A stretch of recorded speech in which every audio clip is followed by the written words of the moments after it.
Bienvenidos nuevamente.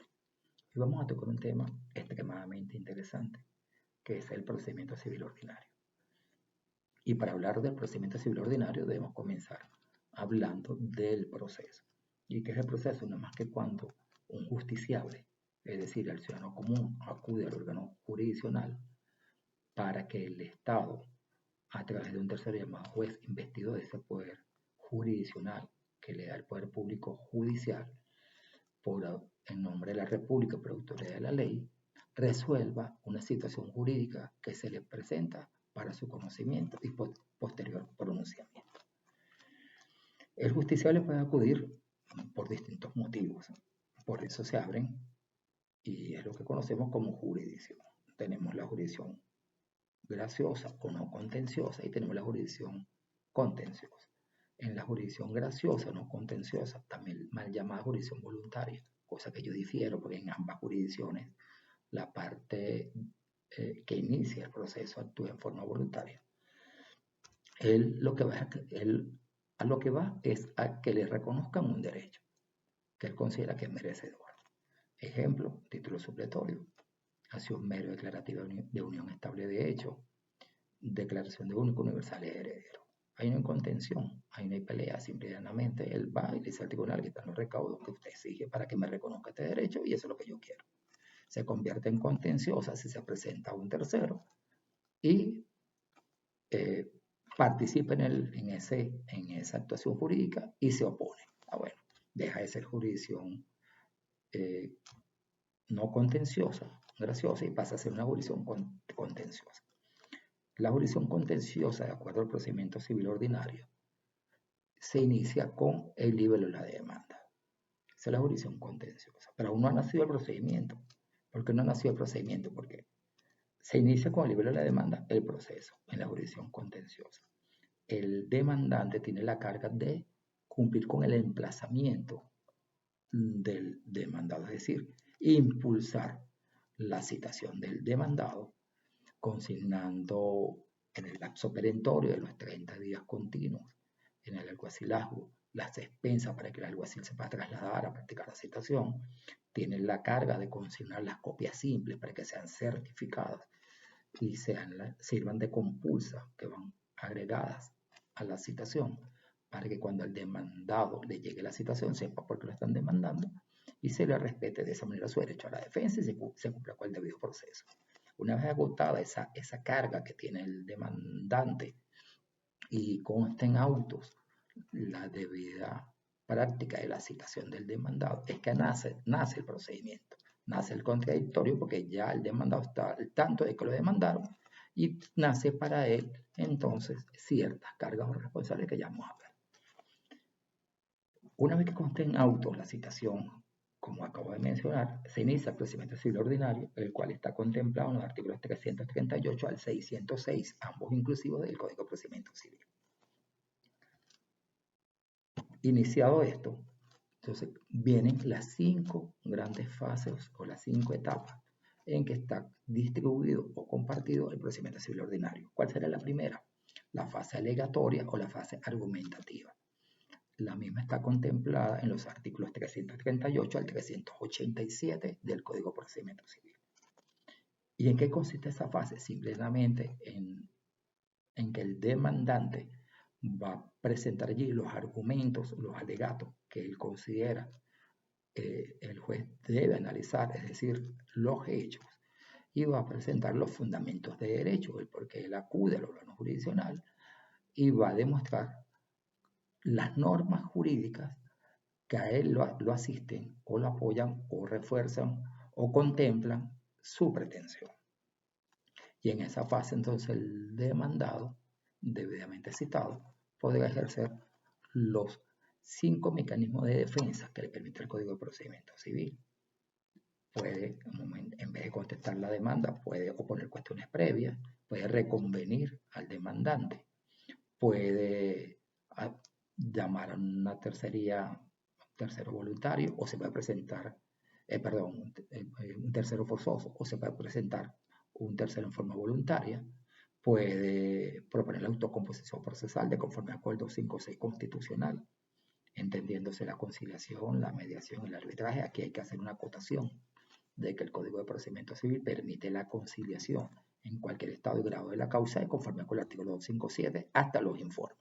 Ya en los informes no se puede pedir la conciliación porque la causa está vista. Entra en etapa sumarial donde el juez le toca decidir, que lo vamos a ver en breve momento. Puede entonces simplemente contestar la demanda. Te repito, puede oponer cuestiones previas, puede proponer la reconvención, puede hacer un llamado a tercero, esta puede ser en forma voluntaria o forzosa, puede proponer autocomposición procesal o simplemente, llanamente, como ya dije, contestar la demanda. Una vez contestada la demanda, que para eso tiene 20 días de despacho, entramos en la segunda fase. ¿Y cuál sería la segunda fase? La fase de instrucción de la causa o fase probatoria. La misma está contemplada en los artículos 388 al 510 del CPC.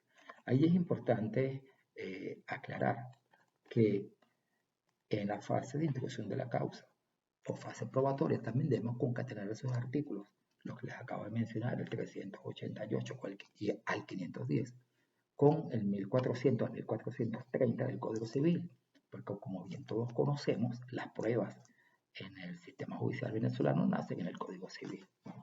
En esa fase probatoria, la que yo llamo la fase más importante, que está en el centro del procedimiento, es el corazón de la causa, es donde nos vamos a jugar lo que estamos aspirando.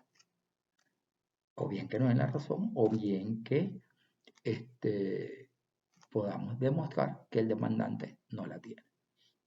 ¿Y por qué yo digo que no vamos a jugar todo? Porque nuestro derecho venezolano es un derecho estrictamente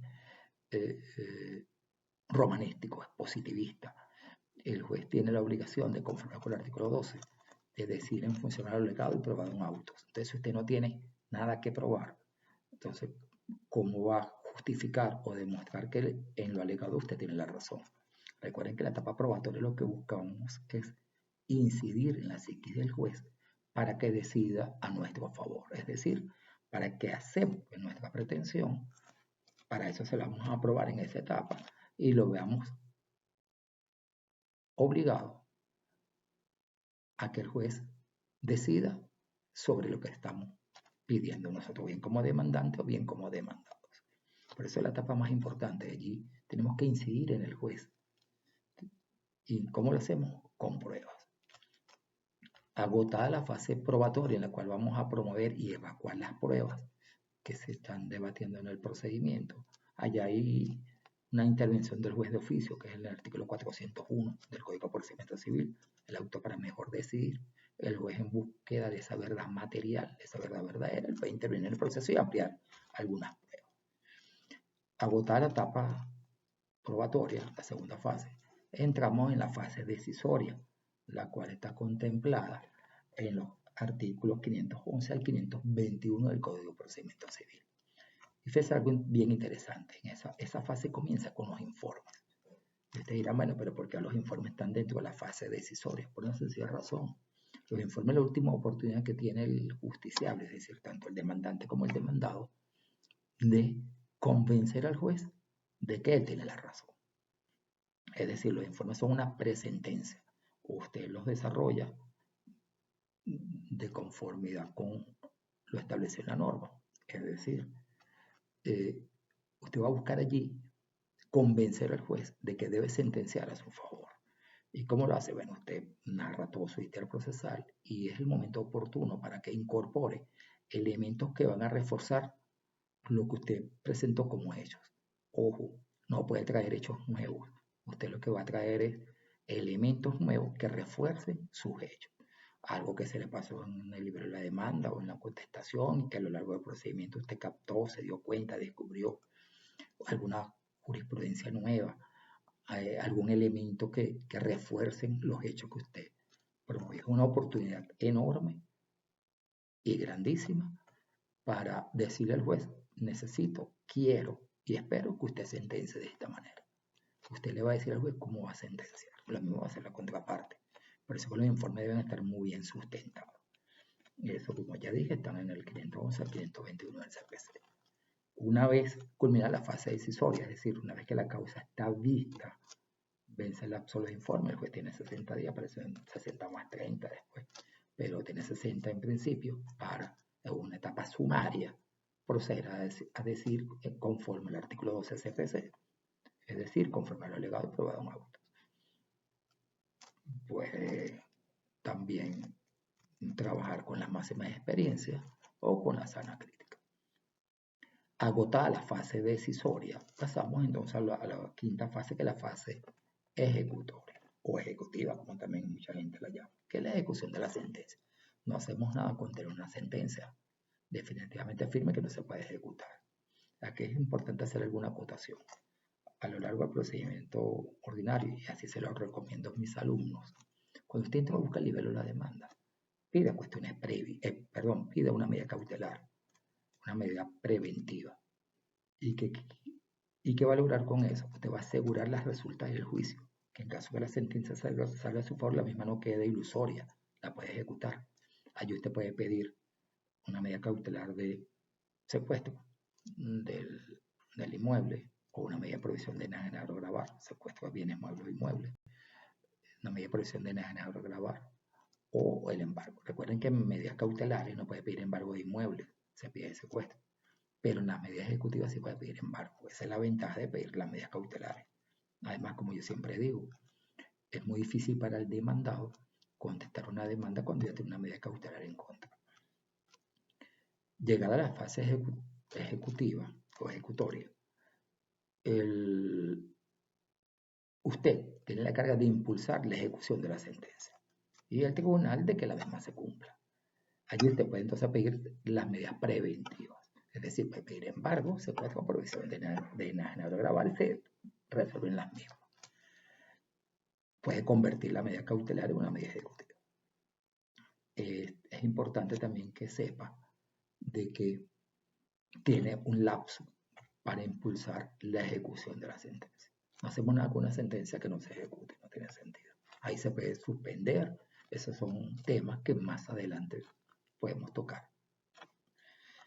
Estando en la fase ejecutiva, ya definitivamente firme la sentencia, el demandado tiene para cumplir con la ejecución voluntaria de la misma, o si no, usted tendrá que pedir la ejecución forzosa. Entonces, en resumidas cuentas, el procedimiento civil ordinario se divide en 5 grandes fases. La primera fase es la fase alegatoria o argumentativa, contemplada en el Código de Procedimiento Civil en los artículos 338 al 387. Tiene una segunda fase, que es la fase de instrucción de la causa o fase probatoria, contemplada en los artículos 388 al 510 del CPC también. Allí lo vamos a concatenar con el 1400 al 1430 del Código Civil. Tiene una tercera fase, que es la fase decisoria, del 510 al 521, y tiene una fase ejecutoria del 523 al 606. Quiero cerrar dejándoles claro que durante el procedimiento ordinario se pueden presentar algunas incidencias que el juez debe resolver con una sentencia que se conoce como sentencia interlocutoria. Esas incidencias se deben resolver de conforme con el artículo 607, es decir, de conforme con el procedimiento establecido en el artículo 607. Y si llega el momento de la sentencia definitiva y no se han resuelto las sentencias interlocutorias, el juez debe abstenerse de decidir hasta que el mismo sea resuelto. Y si fueron decididas y usted apeló y no se ha producido el resultado de la apelación en el superior y el juez decide la causa principal, usted en su apelación tendrá que entonces ratificar la apelación de la sentencia interlocutoria. Con esto damos por concluido el tema. Hasta una próxima oportunidad.